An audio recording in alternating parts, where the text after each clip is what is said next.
श्री राधा वल्लभ श्री हरिवंश।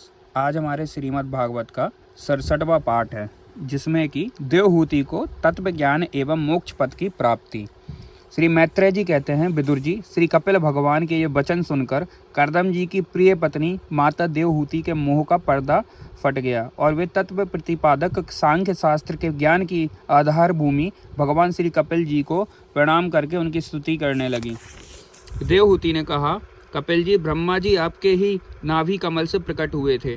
उन्होंने प्रलयकालीन जल में शयन करने वाले आपके पंचभूत इंद्रिय शब्दादि विषय और मनोमय विग्रह का, जो सत्वादि गुणों का प्रभाव से युक्त सत्व रूप और कार्य एवं कारण दोनों का बीज है, ध्यान ही किया था।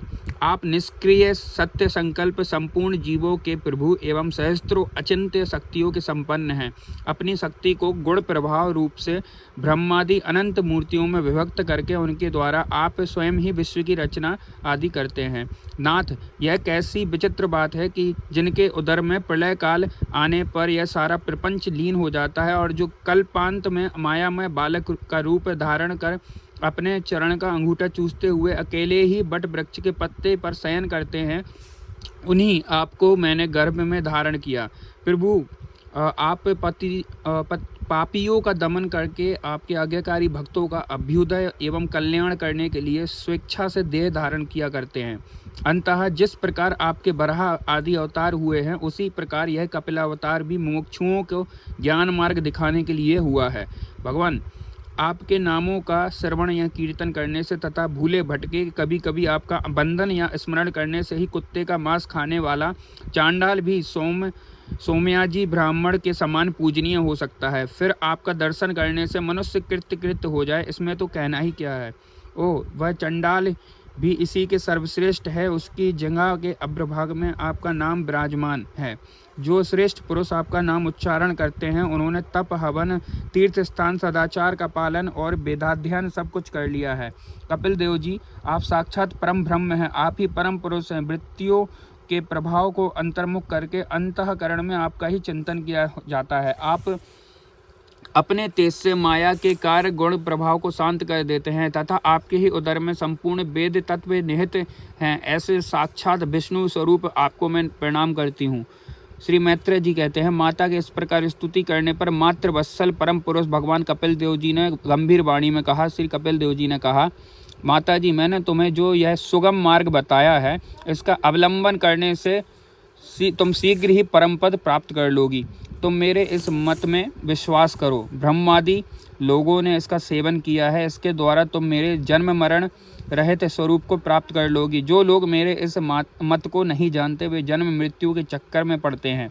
श्री मैत्रेय जी कहते हैं, इस प्रकार अपने श्रेष्ठ आत्मज्ञान का उपदेश कर श्री कपिल देव जी अपनी ब्रह्म बंदिनी जननी के अनुमति लेकर वहां से चले गए। तब देवहूति जी भी सरस्वती के मुकुट सदृश अपने आश्रम में अपने पुत्र के उपदेश किए हुए योग साधन के द्वारा योगाभ्यास करती हुई समाधि में स्थित हो गई। त्रिकाल स्नान करने से उनकी घुंघराली अलकें भूरी भूरी जटाओं में परिणत हो गई तथा चीर वस्त्रों से ढका हुआ वह शरीर उग्र तपस्या के कारण दुर्बल हो गया। उन्होंने प्रजापति कर्दम के तप और योग बल से प्राप्त अनुपम गार्ह स्थिर सुख को, जिसके लिए देवता भी तरसते हैं, त्याग दिया। जिसमें दुग्ध फेन के समान स्वच्छ और सुकुमाल सैया से युक्त हाथी दांत के पलंग, स्वर्ण के पात्र, सोने के सिंहासन और उन पर कोमल कोमल गद्दे बिछे हुए थे तथा जिसकी स्वच्छ स्फटिक मणि तथा और महामरकट मणि की भीतों में रत्नों की बनी हुई रमणी मूर्तियों के सहित मणिमय दीपक जगमगा रहे थे, जो फूलों से लदे हुए अनेकों दिव्य वृक्षों से सुशोभित था। उसमें अनेक प्रकार के पक्षियों का कलरव एवं मतवाले भौरों का गुंजार होता रहता था। जहाँ की कमल गंध से सुवासित बावलियों में कर्दम जी के साथ उनकी लाड़ प्यार पाकर कीड़ा के लिए प्रवेश करने पर उसका देवहूति का गंधर्व गण गुणगान किया करते थे और जिसे पाने के लिए इंद्रादि भी लालित रहती थी। इस गिरोहघान की ही ममता उन्होंने त्याग दी, किंतु पुत्र वियोग से व्याकुल होने के कारण अवश्य उनके मुख कुछ उदास हो गया। पति के वनगमन के अनंतर पुत्र का भी वियोग हो जाने से आत्मज्ञान संपन्न होकर भी ऐसी व्याकुल हो गई जैसे बछड़े के बिछुड़ जाने से उसे प्यार करने वाली गौ। वत्स विदुर अपने पुत्र कपिल देव रूप भगवान श्री हरि का ही चिंतन करते करते वे कुछ ही दिनों में ऐसे ऐश्वर्य संपन्न घर से भी उपरत हो गई। फिर वे कपिल देव जी के ने भगवान के जिस ध्यान करने योग्य प्रसन्न बदनार बिंद युक्त स्वरूप का वर्णन किया था, उसके एक एक अवयव का तथा उस समग्र रूप का भी चिंतन करती हुई ध्यान से तत्पर हो गई। भगवत भक्ति के प्रभाव, प्रबल वैराग्य और यथोचित कर्मानुष्ठान से उत्पन्न हुए ब्रह्म साक्षात्कार कराने वाले ज्ञान द्वारा चित्त शुद्ध हो जाने पर वे उस सर्वव्यापक आत्मा के ध्यान में मग्न हो गई, और जो अपने स्वरूप के प्रकाश से माया जनित आवरणों को दूर कर देता है। इस प्रकार जीव के अधिष्ठान भूत परम ब्रह्म श्री भगवान में ही बुद्धि के स्थित हो जाने पर उनका जीव भाव प्रवृत्त हो गया और वे समस्त क्लेशों से मुक्त होकर परमानंद में निमग्न हो गई। अब निरंतर समाधि स्थित रहने के कारण उनकी विषयों के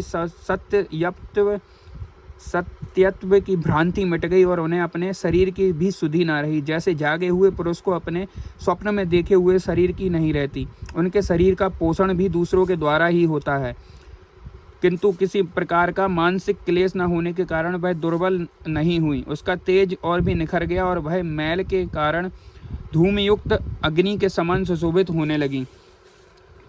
उनके बाल बिथुर गए थे और वस्त्र भी गिर गया था, तथापि निरंतर भगवान में ही चित्त लगा रहने के कारण उन्हें अपने तपोबलमय शरीर की भी कुछ सुधि नहीं रहती थी। केवल प्रारब्ध ही उसकी रक्षा करता था। विदुर जी, इस प्रकार देवहूति जी ने कपिल देव जी के बताए हुए मार्ग द्वारा थोड़े ही समय में नित्य मुक्त परमात्म स्वरूप भगवान को प्राप्त कर लिया। बीरवर, जिस स्थान पर उन्हें सिद्धि प्राप्त हुई थी वह परम पवित्र क्षेत्र त्रिलोकी में सिद्धपद नाम से विख्यात हुआ।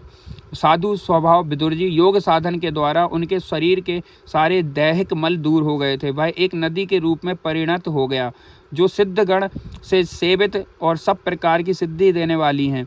महायोगी भगवान कपिल जी भी माता की आज्ञा ले पिता के आश्रम में ईशान कोण की ओर चले गए। वहाँ स्वयं समुद्र ने उनका पूजन करके उन्हें स्थान दिया। वे तीनों लोगों को शांति प्रदान करने के लिए योग मार्ग का अवलंबन कर समाधि में स्थित हो गए हैं। सिद्ध चारण गंधर्व मुनि अप्सरागण उनकी स्तुति करते हैं तथा सांख्य चारण गण भी उनका सब प्रकार स्तवन करते रहते हैं। निष्पाप विदुर जी, तुम्हारे पूछने से मैंने तुम्हें यह भगवान कपिल और देवहूति का परम पवित्र संवाद सुनाया। यह कपिल देव जी का मत आध्यात्म योग का गूढ़ रहस्य है। जो पुरुष इसका श्रवण या वर्णन करता है वह भगवान गरुण ध्वज की भक्ति से युक्त होकर शीघ्र ही श्री हरि के चरणार बिंदु को प्राप्त करता है। श्री कृष्णाम चरण अस्तु।